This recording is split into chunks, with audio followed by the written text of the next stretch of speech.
আবু বকর এবং ওমর রাদিয়াল্লাহু তাআলা আনহু এই দুইজন উম্মে আইমান রাদিয়াল্লাহু তাআলা আনহার কাছে বলল যে যাই, উম্মে আইমানের কাছে যাই। কারণ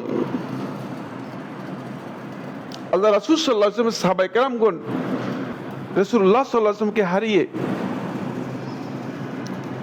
এত বেশি আঘাত পেয়েছিলেন যে নিজেদের সান্ত্বনার জায়গাটুকু নিজেরা খুঁজে পাচ্ছিলেন না। ফলে তারা মনে করলেন যে আমরা উম্মে আইমানের কাছে যাই, উম্মে আইমান কি বলেন দেখি। উম্মে আইমান রাদিয়াল্লাহু তাআলা আনহার কাছে আসলেন। আসার পর উম্মে আইমান রাদিয়াল্লাহু তাআলা আনহা তিনি দেখলেন যে উম্মে আইমান রাদিয়াল্লাহু তাআলা আনহা আবু বকর এবং ওমর দুইজনকে দেখে কাঁদলেন, কান্নায় ভেঙে পড়লেন। আবু বকর রাদিয়াল্লাহু তাআলা আনহু বললেন, উম্মে আইমান, আমরা তো আপনার কাছে এসেছি যাতে আপনার কাছ থেকে কিছু সান্ত্বনা নিয়ে যেতে পারি, কিন্তু দেখছি আপনি কাঁদছেন। কেন কাঁদছেন আপনি?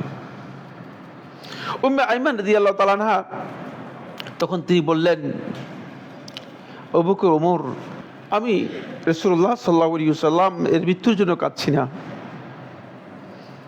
কারণ তিনি আমাদেরকে রেখে চলে যাবেন এটাই সিদ্ধান্ত, এটা আমরা জানি। তিনি আমাদের কাছ থেকে বিদায় নিয়ে যাবেন এটাই আমরা জানি। কিন্তু আমি যে জন্য কাঁদছি সেটা হচ্ছে এই যে আজকের এই দিন থেকে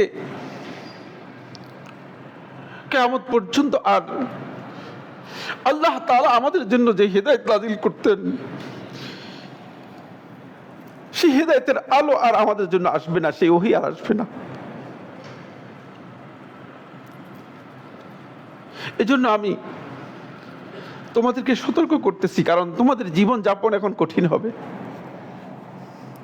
কারণ তোমরা হেদায়েতের আলোর মাধ্যমে জীবন যাপন করতেছিলে, হেদায়েতের আলো লাভ করে তোমরা জীবন যাপন করতেছিলে, কিন্তু রাসূলুল্লাহ সাল্লাল্লাহু আলাইহি ওয়াসাল্লাম চলে যাওয়ার পরে হেদায়েতের আলো বন্ধ হয়ে গিয়েছে। এখন তোমাদেরকে নিজেদের রাস্তা নিজেরাই, নিজেদের আলো বের করে তারপরে এই রাস্তায় চলতে হবে। এজন্য আমি কাঁদতেছি।